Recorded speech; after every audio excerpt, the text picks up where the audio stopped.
Esto es Hablemos Escritoras Podcast. Gracias por acompañarnos un día más en esta maravillosa aventura por aprender sobre nuestras talentosas escritoras, sus obras y sus retos.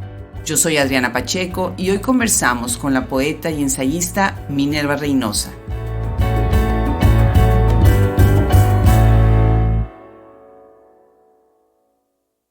Aunque ella asegura ser análoga y tradicional en su forma de escritura, Minerva Reynosa se ha posicionado como un integrante importante dentro de la nueva corriente de literatura electrónica y la e-poética, con proyectos con artistas como Benjamín Moreno y junto con otros representantes de este movimiento que está tomando auge en varios países en el mundo.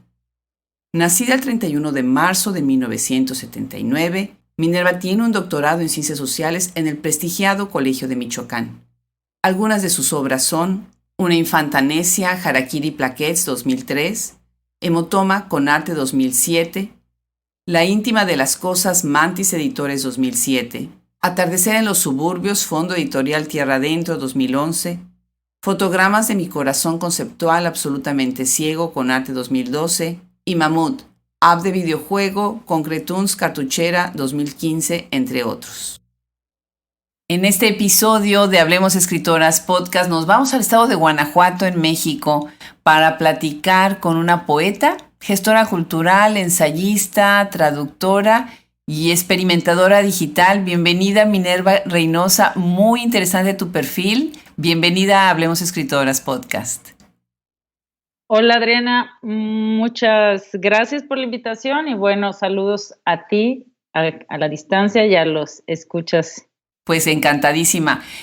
Estoy muy intrigada de tu perfil y de tu obra. Como ya hemos comentado fuera de micrófono, me costó trabajo presentar y prepararme para esta entrevista porque está bien interesante lo que haces. Y la verdad es que había muchísimo que leer, muchísimo que entender de tu proyecto.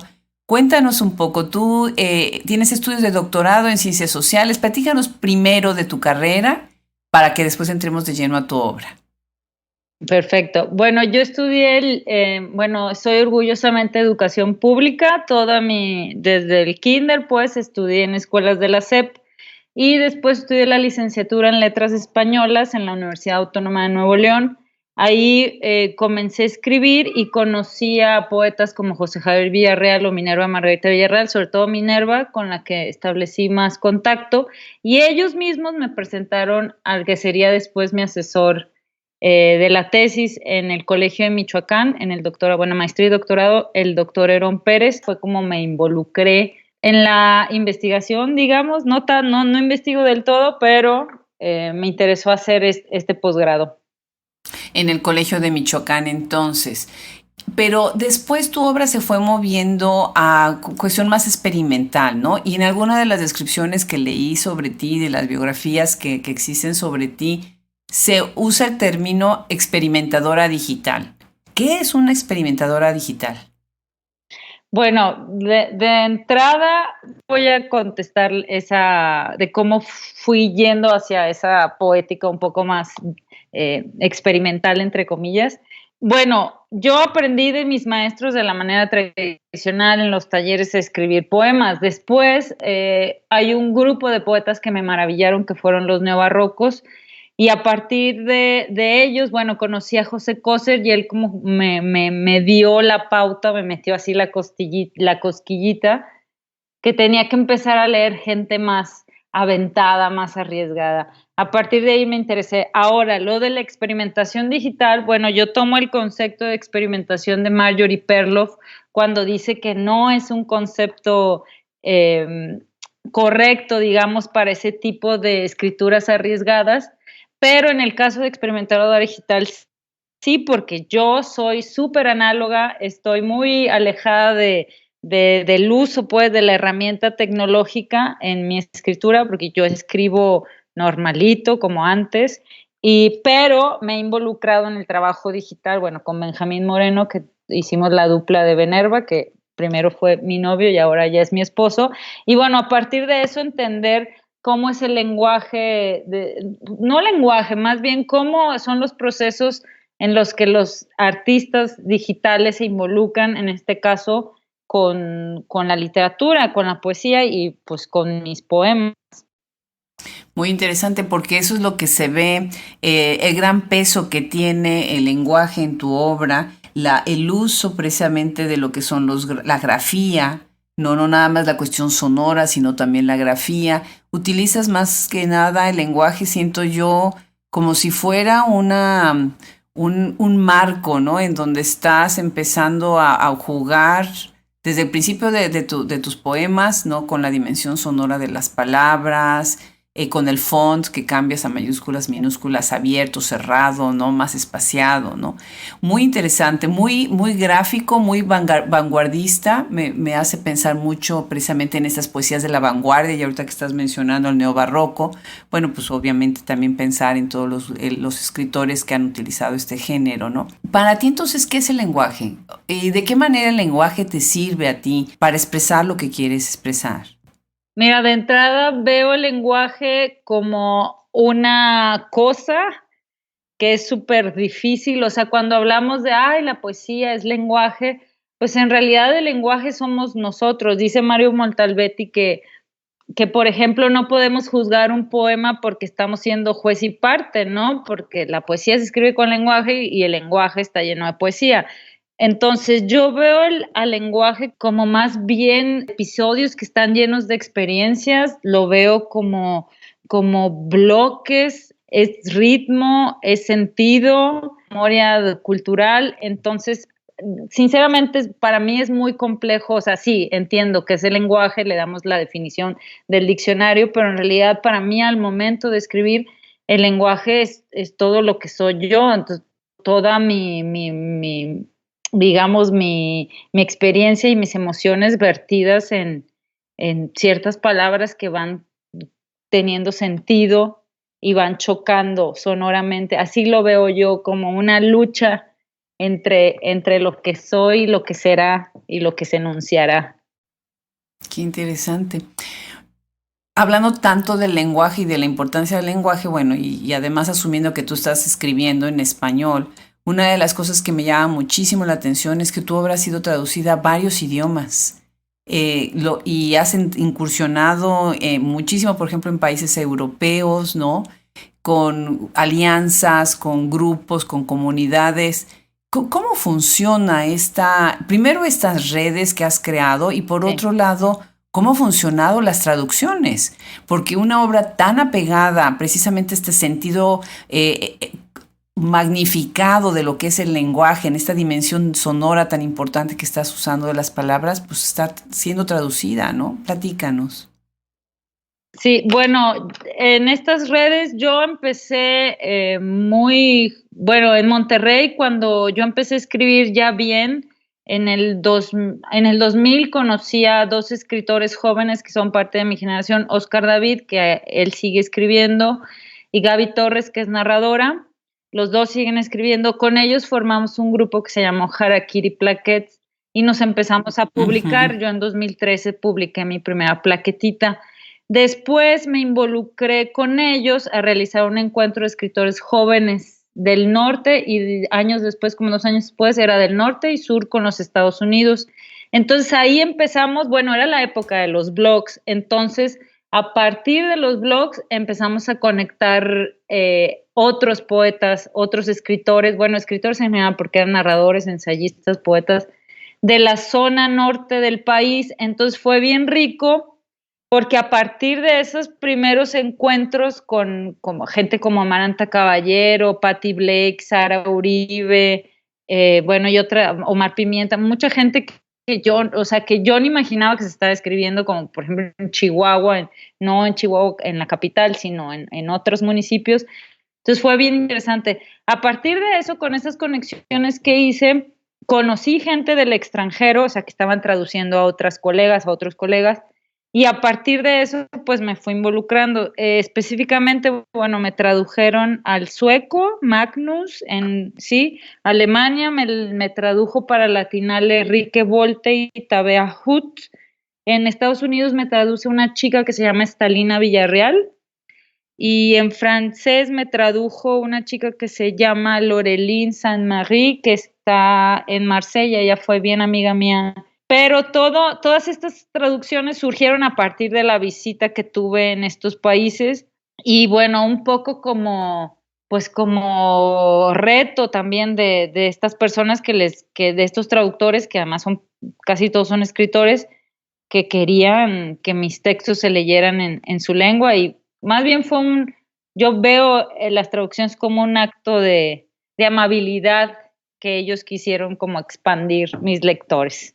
Ah, qué bonito, qué bonito. Y mira, cuando ves los artículos que salen en los periódicos cuando están lanzando las obras en esos países, ¿no? Como por ejemplo cuando lanzaron en Alemania y ves todo el artículo en donde están explicando. Yo tengo un poquito oxidado mi alemán, pero me empeñé para poder entender lo que estaban escribiendo sobre ti. Y bueno, pues todos son halagos, ¿no? Yo creo que la verdad es que quedaban muy impresionados. Desafortunadamente no leo ruso, entonces cuando vi el ruso dije, bueno, pues aquí sí paso, ¿no? Pero genial, pues te felicito, Minerva. Eso es un reto Gracias. increíble y para ellos, para ti, para los lectores. Y pues estás traspasando las fronteras de una manera maravillosa, ¿no? ¿Cómo es que se empiezan a conectar? Porque por un lado puede ser, bueno, yo organizo un evento, invito a alguien, pero por otro lado ustedes han hecho una red bastante sólida de una zona del país. Sí, mira, cuando yo comencé a escribir eran los 90. Ya cuando me empecé a juntar con estos jóvenes escritores en Monterrey, pues ya era el 2000. Pero toda esta generación, la Mancuspia, Patti y Lauren, que son amigos míos y todos nos juntábamos, ellos siempre decían, es que Monterrey es un desierto cultural, no hay nada, y etcétera. En los finales de los 80, 90 se crea el Consejo para la Cultura y las Artes de Nuevo León y de alguna manera ahí empieza a haber cultura de manera institucional y empiezan a tener relaciones escritores con la institución. Pero cuando yo me empiezo a juntar con los de mi generación, veo que no, que es mentira eso del desierto cultural, porque todo el mundo estaba escribiendo, había demasiados jóvenes escribiendo, jóvenes viejos de todas las edades. Entonces, nosotros lo que hicimos es que comenzamos a emplear el Internet como la herramienta para conectar, no nos íbamos a quedar sentados a ver cuándo llegaba el libro en fotocopias o a la biblioteca, porque en aquel entonces no había Gandhi, o cuándo iban a abrir Gandhi, o cuándo llegaba al fondo. Más bien empezamos a movernos y dado que estaba la institución ahí, pedimos apoyo y es cuando nosotros ya nos organizamos con el dinero de la institución y con la creatividad y la intención y lo demás, es cuando empezamos a hacer estas conexiones y es lo que yo te digo, lo más maravilloso es que conocimos gente de zonas donde nosotros jamás en la vida pensamos que se estaba escribiendo o de los temas que se escribían, porque no nada más era el tema de la frontera, era el tema de todo, o sea, el norte no era la narcoliteratura, o sea, eran otras cosas y fue pues maravilloso. Claro. No, pues me encanta tu respuesta porque además también nos da una idea para otros escritores, otras escritoras que están empezando, ¿no? Cómo conectarse. Y definitivamente es un trabajo arduo, muy creativo y tener esa intención de hacer estas redes de apoyo, ¿no? Platiquemos entonces de tus obras. Y me gusta mucho esta conexión tan artística en tu escritura, ¿no? La experimentación que has hecho a través de otras alianzas, ¿no? Que veo más como si fuera un performance a veces tu trabajo literario, ¿no? Y tienes precisamente hace unos años el Concrete Tunes, que lo Sí. hiciste en alianza con otras personas. Cuéntanos sobre este proyecto tan interesante. Sí, Concretums es un proyecto de poesía en pantalla de Benjamín Moreno, que es mi esposo. Bueno, cuando yo conocí a Benjamín, a propósito de conocernos, yo del 2005 al 2010 gestioné un evento y lo organicé y lo curé que se llamaron Los Límites del Lenguaje en Monterrey y era poesía y arte, o sea, poesía interdisciplinada o algunos le decían poesía indisciplinada, y es cuando conocí gente que hacía poesía sonora, poesía visual, que hacía artistas plásticos que hacían cosas con texto, cineastas y gente que hacía literatura digital como Benjamín, que en realidad es el único que conozco en México, y bueno, unos gringos, que Brian Kim Stephens.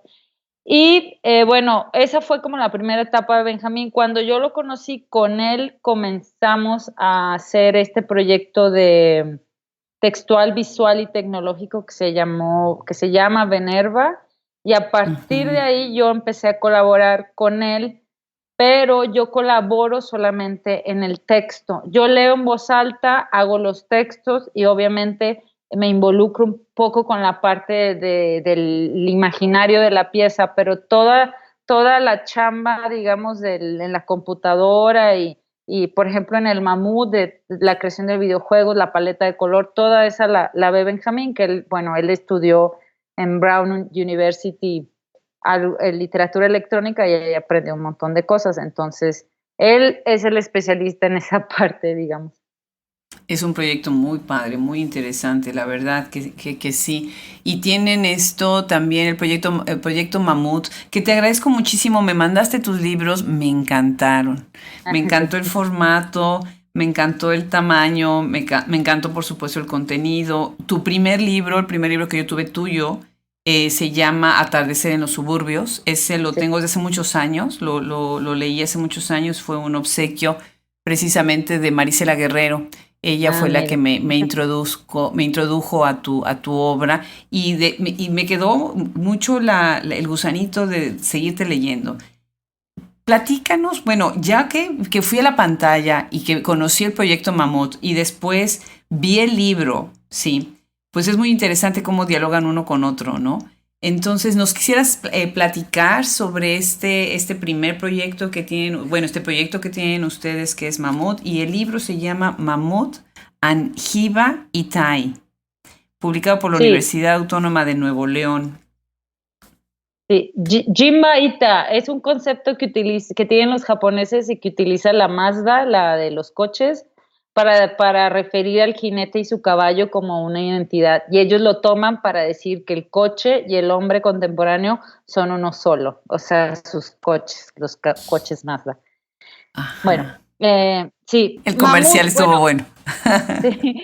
Mamut, bueno, antes de que yo saliera el libro, como el plaquetito como tal, que de la Universidad Autónoma de Nuevo León, a Benjamín se le ocurrió hacer un videojuego en donde, bueno, se diseñó un videojuego para iOS de descarga gratuita, pero estuvo solamente por un año en un proyecto que abrió Benjamín, que se llama Concretuns Cartuchera.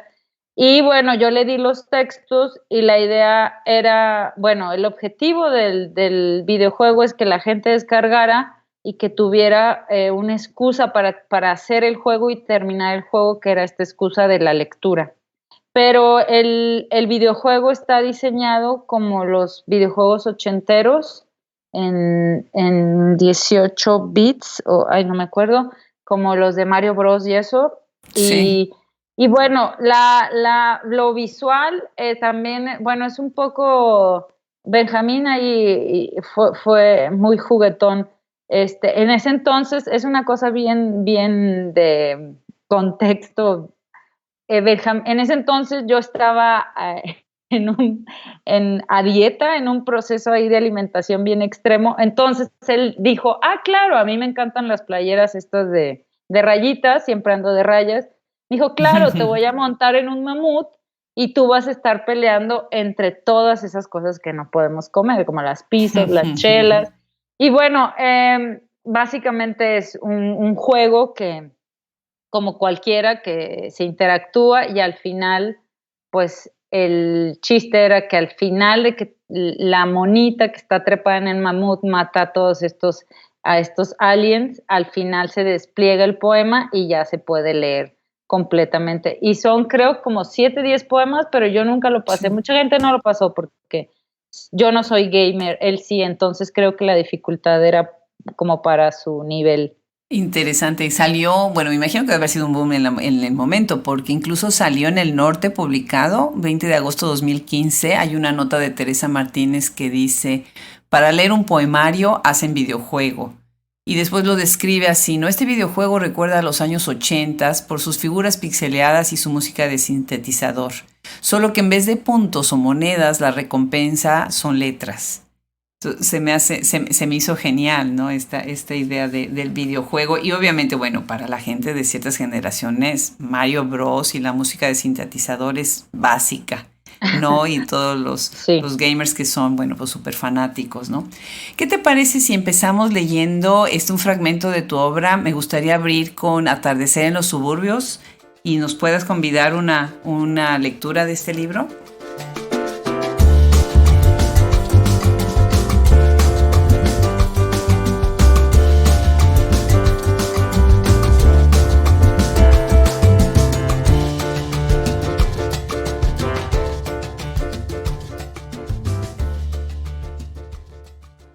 AUFO is everywhere. AUFO as AUFO forever is AUFO forever ever AUFO. Identificado. AUFO 00 horas is communication binaria, el acto de reciprocidad sígnica, lo lingüístico única de tracción en el contacto para tacto para táctico. Una mirada a llevar hondo, hoyo, pasto, is a serpens, y ver que el místico chupacabras, una zorra, la hiena hambrienta, el mapache adusto, el león rey, del lobo, lobito, es respuesta. Mirar de fondo lejos y en lo lejos de arriba abajo, círculos, lenguajes, extranjeros, códigos, AUFO is everywhere, novedades galimáticas, everywhere, isotopías del ojo robot, like AUFO. Fealdad, verde olivo, piel por el mal funcionamiento de los órganos, is everywhere, triada, riñón, hígado, vesícula, retícula inflamada, tan inflada del volcánica, is everywhere, like a UFO. ID éntico, tú, toi, yours. A ship is like a UFO because a UFO is everywhere, forever, everywhere. Abducido, tú, furias en pH, furias tres hermanas, hijas de tenebro quieto, tú coloidoso, absorbido, raquítico de hambre, en posesión ido, entre heces fetales, ceseando las mierdas ya caducas. Fenómeno, avistamiento. Testigo, bola de fuego, luces el espacio, derretimiento, desprendimiento, inoportuna la visión, el centro del estómago, expulsa, lleno, expulsa, involuntaria la visión, émesis sin fármacos. Inside. La nave nodriza tu hábitat, la nave nodriza tu nodriza, leche alrededor tus labios, atascamiento, atascado en medio de la nada, nowhere, pero AUFO is everywhere, forever, everywhere. SOS. Everywhere, el estigma, el vómito, deshidrato, piel otra vez verde olivo de regresión hacia el esófago y no hipnótico, regresar a casa significa sueldos, nóminas, invalidez, el síndrome del perdido tiempo. Atalaya. Desdoro, fenómeno del corazón torrente, extrasentidos, hipersensibilidad en los pezones, la variante, el culto, otra variante, torre, círculo, asimetría, fufaire, rastro de elevador, lentejuelo, torre, círculo asimétrico, luminoso, círculos concéntricos, mareo, ingravedad, doro, tres veces una triada, el órgano y sus heces, fetal musculatura, tú varios, yo varios cuerpos, verde ya no olivo, sino plasma, verde plasma, abducido, asimilado, alterado. Altercado. ¿Qué marca? ¿Qué sonido? ¿Qué figura? Se esconden por los huesos, el aire en la voz, animados, animodos, bromas, chistes de western, ondas, novela policíaca, poema concretista, en Ding Dong, acompañando la teoría, y King Kong ya no es Kate Moss. Frivolidades. Aquí de noche o día, o sol, Marte, marciano, sol, por ejemplo, sol, digamos la palabra sol como si el hombre buscara lejos de la sociedad industrial fuentes de luz, fuentes de sombras, fuentes, Hellman. Aquí solo sombra, solo una fuente de algo henchido, fuente vertical, torre de Babel, faro de la verdad, foco de radiación, bácula de mazoreta, tímpano de agorero, anillo de gemelo fantástico, zapato de cenicienta, brillo dorotesco. La idea de que leyeras un fragmento largo es precisamente eso, porque la única forma de entender y de seguir, de llevarte el paso, ¿no? Es con una lectura larga.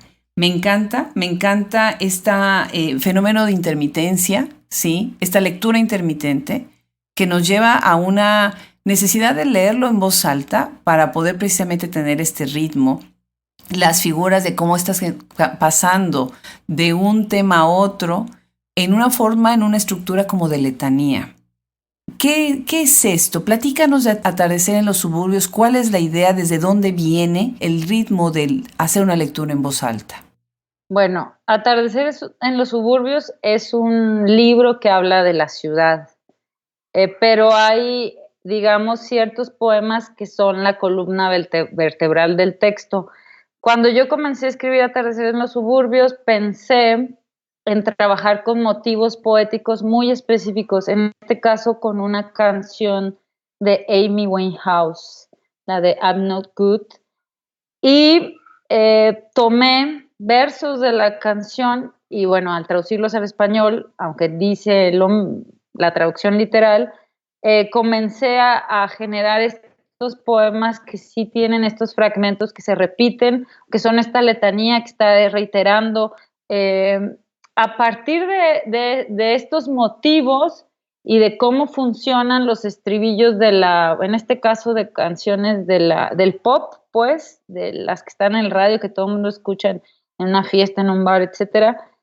Eh, bueno, desde antes, pero justamente en este libro me interesó más explorar esa parte oral, dado que la poesía para mí se tiene que leer en voz alta y tiene que decirse. Entonces, comencé a ver los poemas, o sea, el libro y estos poemas que siguen todo el conjunto, pues como esos grandes hits, como las canciones que todos cantamos alguna vez en nuestra vida durante un periodo de tiempo específico. Y por otro lado, ya que estás avanzando, bueno, cuando va uno revisando el libro, ¿sí? Hay otras partes en donde hay poesía en prosa. Y más que nada son como reflexiones que estás usando ciertas repeticiones. Por ejemplo, empiezas en la segunda planta, dentro de la cama, el problema con mí. O por ejemplo, donde dices en la segunda planta, dentro de la cama, con Alexander Lukashenko, el problema de la dictadura, yo pienso casi 15 años en las capitales mundiales. Otra más en donde dices en la segunda planta, dentro de la cama, con Marc Jacobs, el problema, el punto de cruz. Yo pienso, ¿no? ¿Qué es esto? ¿Qué es esta parte de Atardecer en los suburbios? Bueno, Atardeceres en los suburbios es específicamente estos poemas, bueno, todo, pero esos poemas son textos de molestia. Me acuerdo muchísimo que cuando lo estaba escribiendo había cosas tan ridículas como hablar de Marc Jacobs, y Marc Jacobs había sacado no sé colección y estaba así alterando todo a todos los fashionistas del mundo, mientras aquí en México estaba sucediendo lo de la guardería ABC. Entonces, estos poemas son como un zapping mental donde yo estoy así como esponja tratando de entender la narrativa de mi contexto, para no sentirme tan fúrica, pero en realidad siento que estos poemas lo que muestran pues, para mí es importante mostrar la molestia, la desazón, el disgusto, porque bueno, eso a mí me motiva a escribir. Y bueno, creo que es la intimidad también de cómo nos estamos pues desdoblando, fragmentando. Sí, y además no tienes ningún signo de puntuación, que es lo que se ve, esta furia mental, ¿no? Que está saliendo, como sin querer hacer una sola pausa. La intermitencia que tienes en los versos cortos que están al principio, ¿no? Se cambia por completo en estos grandes párrafos en donde no hay una coma, un punto y aparte, ¿no? Sí, bueno, también decidí empezar a utilizar la prosa porque, bueno, no me gusta utilizar signos de puntuación a menos que escriba un texto así formal. Y la otra, justamente eso, porque el verso hace que yo me detenga y no me quería detener. Entonces, ahora mi ritmo favorito es la prosa porque ahí es cuando yo puedo decidir el ritmo y la respiración que voy a tener. Bueno, pues otro libro muy interesante, este es Fotogramas de mi corazón conceptual, absolutamente ciego. Está publicado por Conarte Ediciones El Tucán de Virginia. Y muy interesante la propuesta acá con estas imágenes cortadas, intermitentes, ¿no? Estos temas aislados, como dice en la solapa de esta edición publicada por Conarte. Platícanos, este libro a mí me produjo como ansiedad. y por eso me lo tuve que leer 2 veces porque, y tiene, si lo viera, así un montonal de notas. Sí, es como un performance, es como si estuviera viendo una obra de teatro, pero como que en cámara rápida, así rapidísimo, una película así como cuando hacían, ya sabes, en el cine mudo, que era rápido, rápido todo. Bueno, este libro es bien peculiar para mí porque es un libro bien autobiográfico. Yo en esta época, este libro lo escribí con la beca de Fonca entre 2009 y 2010, y yo viví ahí una historia de amor con un novio, no terrible, pero así, tonta. Entonces decidí escribirle, pues yo estaba enamorada. Entonces el texto habla básicamente, es un libro que se escribe a partir de un personaje que se llama Héctor, que coincide con el nombre de este tipo que era mi novio, pero también pensando en el Héctor de la canción de Morrissey y el Héctor Mitológico. del semidios. Ajá. Y bueno, este Héctor de mi libro es un cholo, es un, es un cholo y nada, o sea, es un libro. Yo estaba muy triste, sinceramente, estaba muy triste, estaba muy problematizada, aparte estaba en la mitad del doctorado, estaba toda hecha lío. Entonces, pues gracias por haber sentido ansiedad, sinceramente que me da mucho gusto. Pero bueno, sí, de nuevo trabajé con estos motivos poéticos. Yo trabajo mucho con el intertexto, con textos de otras personas, de canciones, de anuncios. Entonces, eh, pues sí, más bien fue, este libro fue así como desprenderme de algo que yo no quería y no sé, Y pasó. repites el formato un poco en algunas cuestiones, como por ejemplo, bueno, como ya dijiste muy bien, el no uso de los signos de puntuación, la repetición, algunas anáforas, pero sobre todo el arranque de cada párrafo, ¿no? De cada página, estás utilizando esta figura que es detrás de las palabras, la geografía del hambre, detrás de las Sí. palabras, el pobre roba al chico. Muy interesante. Y también estás haciendo, bueno, se nota la intertextualidad y también la cuestión cultural, ¿no? Metes mucho, de repente una línea en inglés, ¿no? De repente algún signo, estás dando explicaciones, como que te explicas de tu obra, ¿no?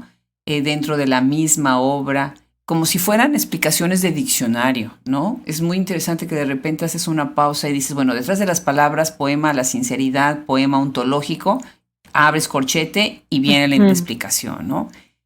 ¿Por qué se llama Fotogramas de mi corazón conceptual? Bueno, Fotogramas de mi corazón conceptual, etcétera, es un verso de Pablo Ujú. Leminski. También, bueno, voy a decir, yo soy una súper fan de los poetas concretos y, bueno, en este caso de Leminski, los post-concretos, pero sobre todo yo escribí este libro cuando yo descubrí las galaxias de Haroldo de Campos. Más o menos en ese inter yo lo comencé a leer, había encontrado como poemas ahí esparcidos, ya después Roberto Echevarres me regaló el libro y fue así, me voló la cabeza porque pude entender que, o sea, me dio la oportunidad de yo misma experimentar en el espacio gráfico de la hoja eh, todo esto. Y sí. Fíjate que muy interesante lo que dices y muy relevante porque hace rato estás hablando de que atardecer en los suburbios se trata de la ciudad, ¿no? Y ahorita estás hablando precisamente de esta ansiedad que tú misma estabas viviendo, ¿no? De que estabas sintiendo todo hostil alrededor. Y me encuentro con un artículo magnífico de Citlali Rodríguez que se llama 10 poetas mexicanas que te darán ganas de escribir. Me encanta el título. Y Citlali dice que también la conocemos como Sisi, ¿no? Para quienes no han oído su nombre de Sí. pila, ¿no? Y entonces dice de tu obra que está llena de imágenes tan duras y efectivas como un tubazo en la cara. Y estoy de acuerdo, exactamente eso es lo que siente, ¿no? Lo que se siente.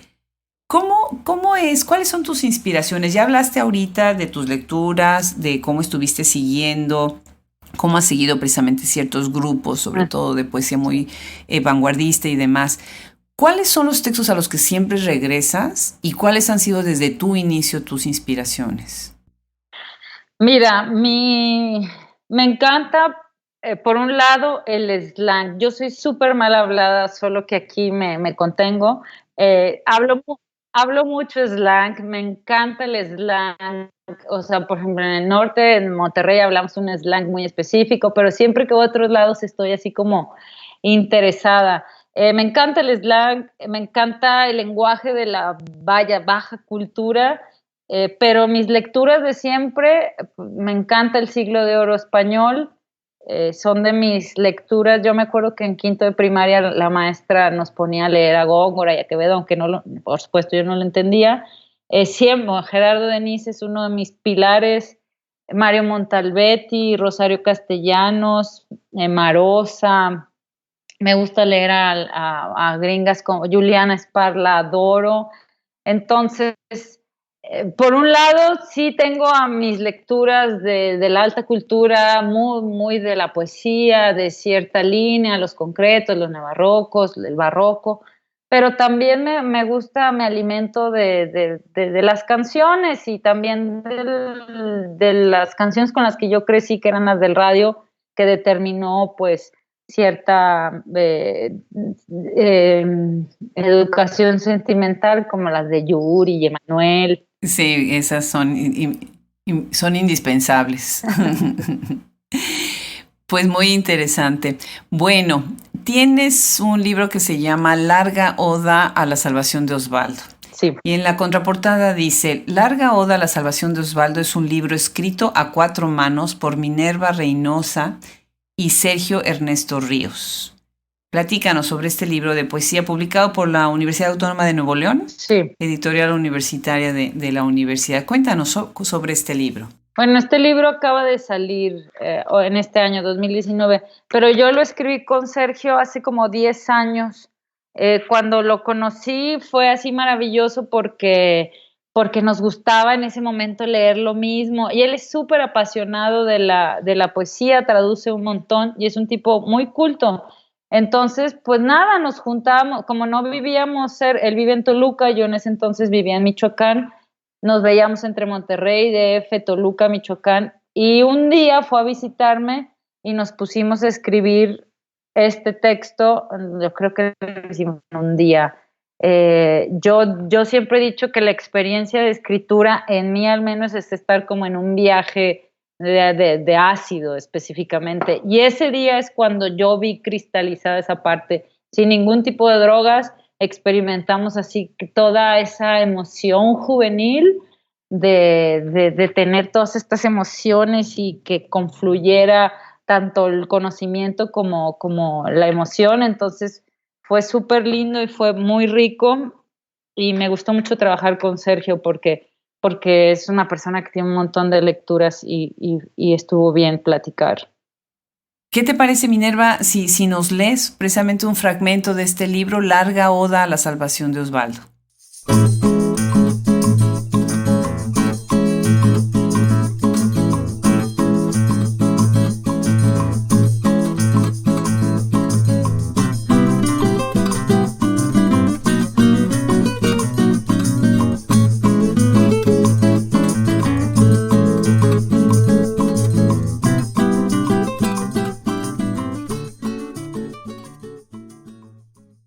Habemos musas coquetas y enfermas como tú, hembras de hebras hebraicas, donceles de hojalata, corpiños vesperales, alondras robustecidas con armiño y algarrobo, luces occidentales en caminares de molusco, pus de cierzo prismático, pus de ábrego prismático, verbos ofuscados como cuando se miran a los ojos del varón bermejo del glóbulo que desposa doña Blanda, globulina helvética envuelta en azares esponsales, y una luna arriba que representa un languirucho paje, ruega, pornos, palangana de fluvios apagados, en la senectud como yo, espero la consumación como yo, tanto espero el llanto trueque de mis semejantes, píldoras arteras, en cuanto cayó, soledad del hurón en su cuevita sacramentada, polvosa y mufriojerosa, ya no.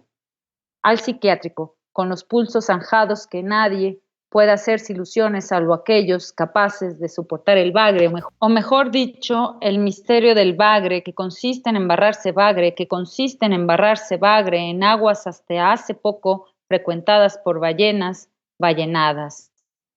Y la tráquea funeral, disculpas como un charlatán en el púlpito de la sala de emergencias, y Nueva York era un televisor encendido que cambiamos con este guante de títere.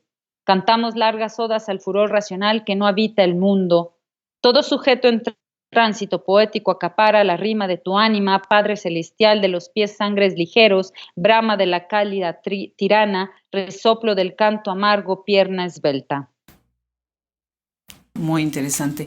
Fíjate que otra de las cosas que me gustaría que nos comentaras, yo veo muchas referencias a algunos íconos religiosos y precisamente, bueno, ya hablamos de la letanía, del uso de la letanía, que es precisamente esta repetición y que se utiliza o que se utiliza dentro de la religión como una cuestión más para poder aprender de memoria, ¿no? Una mnemotécnica para aprender de memoria las oraciones de las religiosas, ¿no? ¿Qué significa para ti este uso del lenguaje religioso? Pues mira, yo soy cero religiosa, pero cuando yo estaba escribiendo este libro, yo sí me recuerdo haber puesto muchas referencias. Como parte del posgrado, yo tenía muchas clases, como era Michoacán, teníamos que ver tradiciones religiosas y de ahí íbamos mucho. Bueno, yo fui educada en esa escuela por padres y ex sacerdotes, tenía exégesis, iba a las comunidades, íbamos a las iglesias, íbamos a los baños de la Virgen. Entonces yo creo que fue más bien la época, en los textos que yo estaba leyendo, en lo que yo estaba involucrada, que de alguna manera influyó. Nunca lo había pensado, pero ahora que me lo preguntas, bueno, sí, creo que fue el momento. Interesante. Bueno, pues sí, algunas veces tiene uno recurre uno precisamente a este vocabulario, este lenguaje que tiene uno grabado, ¿no? Desde su consciente Sí, y desde la niñez, ¿no? Es algo que se sí. repite en muchas escritoras y que siempre está ahí como latente, ¿no? Además, por otro lado, es muy útil para describir muchas situaciones de todo tipo, de todo tipo. Sí. Bueno, algo que me suena se me hace muy interesante y ya nos platicaste un poquito sobre esto, pero me gustaría profundizar un poquito más. Es tu experiencia cuando estuviste fuera del país, ¿no? ¿Qué sucede en Alemania? ¿Qué sucede en Rusia? ¿No? Cuando estás allá y estás presentando, ¿cuál es la reacción? ¿Cuál es la respuesta de la gente allá? ¿Quiénes fueron a estos eventos? ¿De qué manera tú te incrustaste en esta conversación dentro de Europa? Bueno, yo asistí 2 veces al Latinale, que es el festival de poesía latinoamericana, que es súper famoso.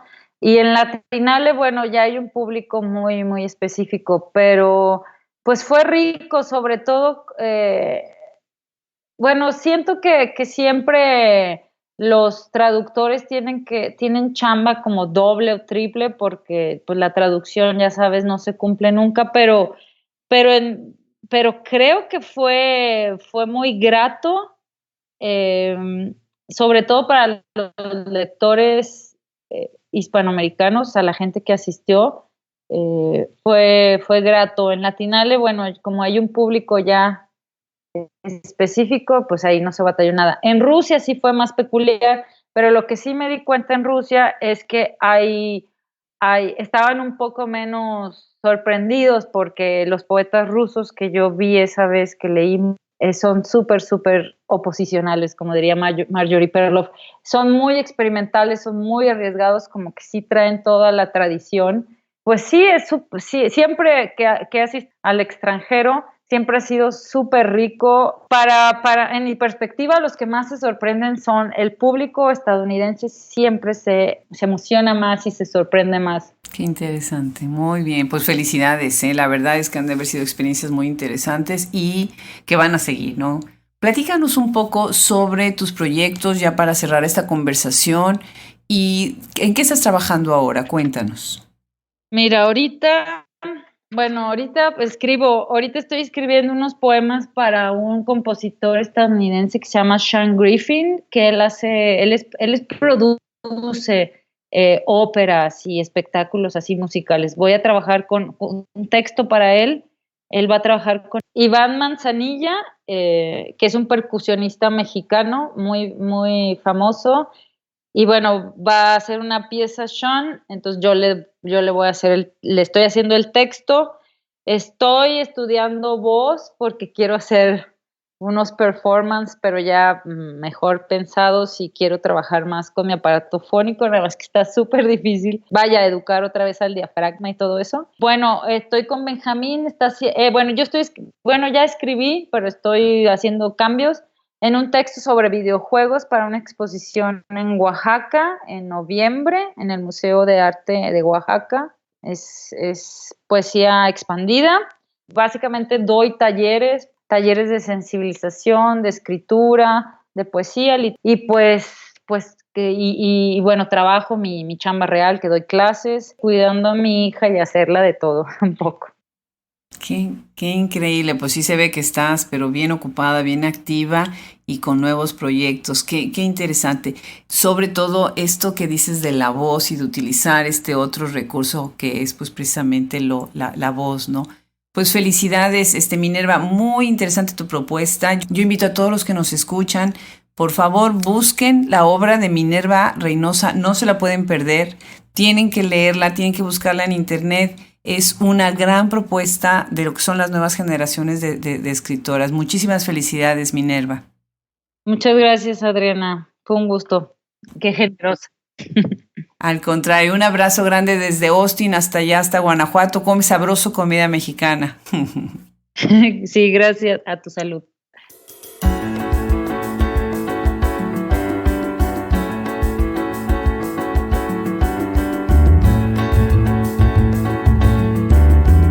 Hablemos Escritoras Podcast es gracias a la producción y a la edición de Fernando Macías Jiménez. Página web y social media, Andrea Macías Jiménez. Colaboración de Wilfredo Burgos Matos. Escúchenos cada semana y suscríbanse en todas las plataformas donde Hablemos Escritoras Podcast se hace visible. Se despide de ustedes, Adriana Pacheco.